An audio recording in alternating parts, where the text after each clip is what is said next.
ایسی کامیابی دے جس کے بعد کوئی ناکامی نہ ہو، اور اللہ ہی سب سے بہتر رزق دینے والا ہے۔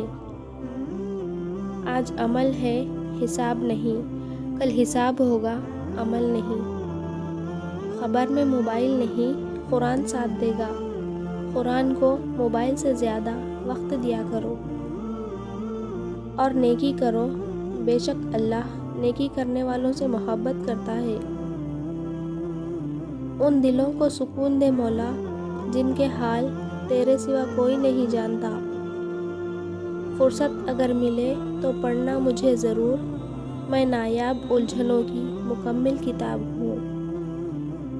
اگر والدین کی تربیت سے بیٹا بیٹی ڈاکٹر انجینئر بن سکتے ہیں تو نمازی کیوں نہیں؟ قرآن وہ آئینہ ہے جو انسان کو اللہ تعالیٰ سے ملاقات کے لیے تیار کرتا ہے۔ سجدے میں تھوڑی دیر ٹھہر کے تو دیکھو، جتنی الجھنیں ہیں سب سلجھ جائیں گی۔